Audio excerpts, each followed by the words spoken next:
Bueno, ustedes saben, a partir del día de hoy, YPF, la petrolera estatal, aumentó el precio de los combustibles, en este caso en promedio un 7%, pero va a ser del 18% cuando termine mayo. Fuimos a hablar con Secha a fin de conocer un poco más los motivos de esta decisión, de este nuevo aumento de los combustibles.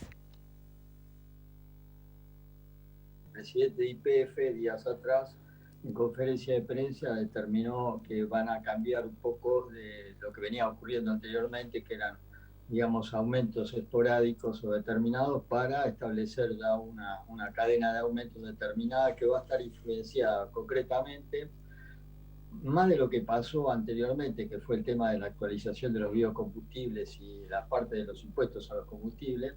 Acá un poco está dando vuelta también lo de siempre, que ya lo hemos comentado en otras oportunidades, con respecto a la tasa de cambio nuestro, o sea, la devaluación y al crudo. El crudo en este momento está prácticamente brillando los $70. Anteriormente, digamos, en los primeros días de enero, fines de diciembre, el primer día de enero estaban en $52, con lo cual ahí tienen fácil un incremento de un 40-44%. Bueno, todo eso hace que las empresas petroleras, en este caso YPF, que es la que marca la cancha, determina de que, bueno, evidentemente para ajustar más allá de los, digamos, de las variaciones que puede haber con los impuestos y los biocombustibles, bueno, necesitan sí o sí tener una recomposición debido a, digamos, a los costos que se le ha incrementado, especialmente con el valor del crudo, ¿no? En respecto a los biocombustibles, quiero aclarar de que la parte principal digamos, de los aumentos ocurrieron en el mes de enero. Ujú. Ahora ya lo que quedan son residuos, digamos, porcentuales residuales que son mucho menores y que eso no debería incidir tanto al público. Sí queda dando vuelta el tema del impuesto a los combustibles. Hubo digamos, un decreto que había postergado hasta el 12 de marzo. Bueno, el 12 de marzo no hubo ninguna prórroga, o sea que de alguna manera parte de ese aumento que iba a ser transmitido al público lo están siendo, digamos, absorbido por las empresas petroleras, ¿no?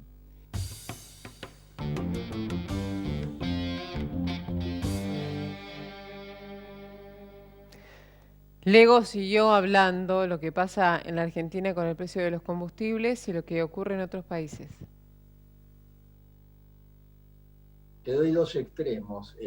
Uno te va a llamar la atención, el otro por ahí hasta puede causar un poco de una sonrisa. En Uruguay, por ejemplo, en términos de dólares, está en $1,29 el litro.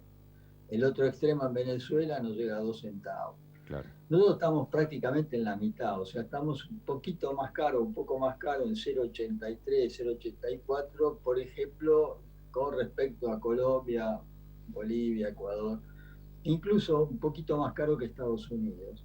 Y acá vale una reflexión también. En Europa está bien, pueden decir el poder adquisitivo de la gente de Europa es distinto al nuestro, pero para que te das una idea, en términos generales, en países como Italia, España están en $1,70. Entonces, evidentemente estamos en la región, en la mitad de la tabla, por debajo de Brasil y por Ujú. encima de Colombia. Y respecto a Europa estamos bastante más bajo. Ahora acá hay un detalle que es importante que normalmente se ignora. Nosotros tenemos 42% de impuestos, o sea, cada vez que cargas combustible pagás un 42% de ese impuesto. En Europa está prácticamente en el 60-62%. Allá se castiga la utilización del combustible fósil. Entonces, evidentemente, cada vez cargan más de impuestos.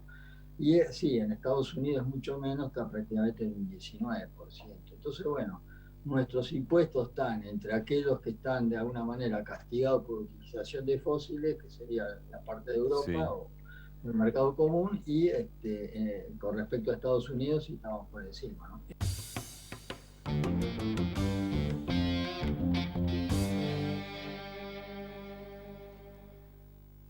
También conversamos con un economista para saber cuál es el impacto de esta nueva suba de los combustibles en la inflación. Respecto a la inflación, hay una madre inflacionaria que es el déficit fiscal, la emisión monetaria. Y te diría que casi en segundo término, cuando aumenta la nafta, tiene una participación inmediata respecto de la formación de precios, porque aumenta el costo de distribución, por lo cual para el sector hogareño o sector trabajador le impacta directamente su traslado, en su transporte, pero después hay un efecto de segunda ronda que lo vemos en góndola, porque cualquier camión que sale de la producción primaria hacia el sector industrial y de procesamiento industrial hacia las góndolas del supermercado incorpora el precio de la nafta, por lo cual es un aumento escalonado en cada uno de esos viajes y transportes que se realiza de los bienes en nuestro país. Obviamente el sector alimentos siempre es el más perjudicado en ese sentido por las distancias que hay en nuestro país y la cadena de valor agregado que tiene el procesamiento industrial, ¿no? Entonces, un aumento de este tipo a lo largo del tiempo va a tener impacto, sumado a que venimos de un programa de precios máximos donde congeló aumentos y tenés una contención de costos a lo largo de la pandemia muy importante en el sector de consumo masivo, ¿no?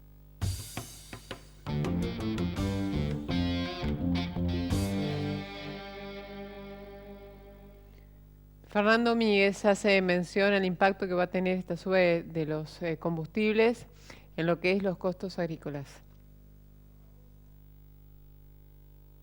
Incide más marcadamente es en el costo de la cosecha y sobre todo en el costo de los fletes, que es lo más significativo.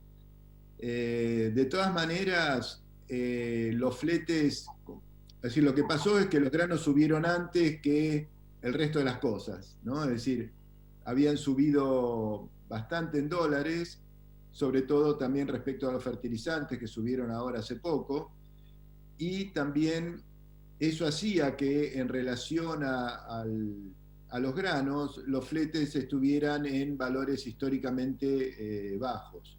De todas maneras, a febrero, ya febrero contra febrero de 2020 al 2021 habían aumentado como 47%, es decir, más que la inflación.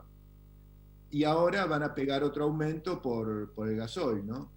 Uno de los problemas que tienen tanto los camioneros como los contratistas, aparte de la incidencia del gasoil, es la incidencia de los repuestos. En lo que hace al combustible particularmente, ¿cómo incide en el costo del productor, más allá del flete, en el costo de las labores agrícolas y de las labores tranqueras adentro, digamos? Bueno, eso para la próxima campaña, la campaña 2021 ya fue. Para la próxima campaña te diría que con la siembra directa no es una cosa muy preocupante. Y el costo de labores, o sea, de laboreo, que sería siembra y las aplicaciones de agroquímicos con siembra directa, ¿no? Estamos hablando para el barbecho químico, aplicación de fertilizante y demás. Dentro de los costos directos, en maíz está menos del 20% y en soja, como tiene menos insumos, menos costo de semilla y de fertilizantes, y bueno, no llega al 30%.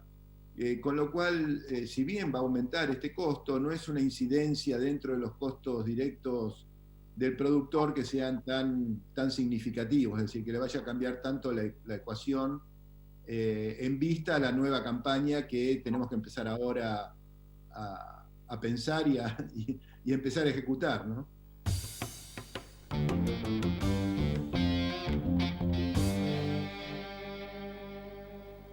Bueno, un poco más respecto de la nueva campaña en términos económicos y qué pasa en términos productivos. Hay varias preguntas, si esto es un veranito o si esto vino para quedarse, sobre todo con soja y maíz, ¿no? Porque el que tracciona fuertemente es China, entonces hay un solo comprador que se está llevando todo. El trigo subió menos y bueno, va a depender un poco de la oferta que venga de los países del Mar Rojo, cómo puede hacer, del Mar Negro, cómo puede hacer la evolución de la oferta para la próxima campaña.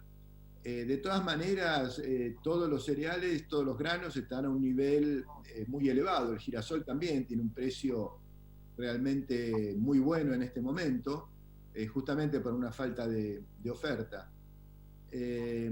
Con lo cual, mi recomendación a quien empiece a planificar la cosecha en este momento es, por un lado, ir cerrando la ecuación de la campaña anterior y por otro lado ir viendo algún tipo de cobertura posible de precios, sobre todo con el trigo, que es lo que tenemos en forma más inmediata, para tener alguna posición flexible y capturar los precios actuales, los precios diciembre, enero de la próxima cosecha, y tener ahí ya por lo menos un piso de precio asegurado, ¿no?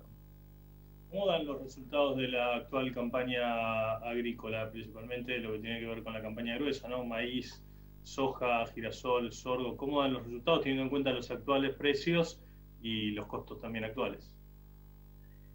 Mira, a rendimientos históricos te diría que bien, sobre todo sorgo, que tiene un muy buen precio, girasol, que tiene un precio excepcional, maíz y soja también están con buen precio. El problema es, para muchas zonas, los rendimientos, que cada vez se están recortando más en función de la falta de agua, ¿no? De la sequía. Claro. Los maíces tempranos habían tenido falta de agua en diciembre, enero, en floración, luego enero, febrero les llovió muy bien, los maíces tardíos vienen muy bien, hay que ver cómo siguen ahora para terminar el llenado de los granos, y la soja de primera, sembrada temprano, ya está terminando de llenar el grano, la soja de segunda todavía le falta un poco. Así que va a depender muchísimo de los rendimientos, y sobre todo en campo alquilado los rendimientos de indiferencia son bastante elevados, es decir, como todo, es un negocio de cada vez de mayor riesgo, es decir, cada vez tenés que ajustar mucho mejor la tecnología.